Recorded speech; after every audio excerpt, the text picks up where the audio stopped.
દાહોદ તાલુકા પંચાયતનો મોટો આદેશ। રાજરડા ગ્રામ પંચાયતના ડેપ્યુટી સરપંચ હોદ્દા પરથી ગેરલાયક કરી દેવામાં આવ્યા। સોનલબેન હાડાને હોદ્દા પરથી દૂર કરી દેવામાં આવ્યા છે।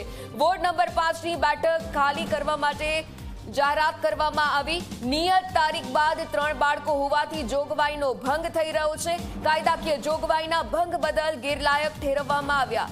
ટીડીઓ AH રાઠવા દ્વારા બેઠક ખાલી કરાવવા માટે જાહેરાત કરી દેવામાં આવી। અરજદારની અરજી બાદ સમગ્ર મામલો સામે આવ્યો છે।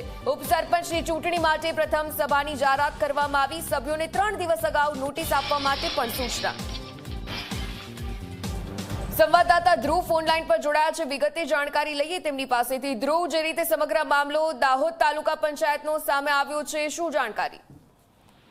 ઉર્મિલા, ચોક્કસથી 2025માં રાજરડા ગ્રામ પંચાયતની ચૂંટણી થઈ હતી, જેમાં વોર્ડ નંબર 5માં ડેપ્યુટી સરપંચ તરીકે સોનલબેન ઈશ્વરભાઈ હાડાની જે છે તે નિયુક્તિ થઈ હતી। ત્યારે અત્યારે જે એક અરજી સામે આવી છે, જે અરજીમાં જે સોનલબેન હાડા છે, જેઓ ડેપ્યુટી સરપંચ હતા, તેમના 3 બાળકો જે છે તે સામે આવ્યા છે। તે અરજી બાદ તાલુકા વિકાસ અધિકારીએ સૌથી મોટો આદેશ કર્યો છે। ડેપ્યુટી સરપંચ સોનલબેન ઈશ્વરભાઈ હાડાને હોદ્દા પરથી ગેરલાયક ઠરાવ્યા છે અને તેમને જે છે તે હોદ્દા પરથી તેમની હકાલપટ્ટી કરવામાં આવી છે। અને ત્યારબાદ અત્યારે ટીડીઓ દ્વારા આદેશ પણ કરી દેવામાં આવ્યો છે। જે વોર્ડ નંબર 5ની રાજરડાની જે વોર્ડ નંબર 5ની જે બેઠક છે, ત્યાં હવે ફરીથી જે ચૂંટણી થશે અને 11/8/2026 તલાટી કમ મંત્રી સભાની તારીખથી ઓછામાં ઓછા 3 દિવસ બાદ જે છે તે નોટિસ દ્વારા અધિકૃત ચૂંટણી જે છે તે જાહેર થશે। જી ઉર્મિલા।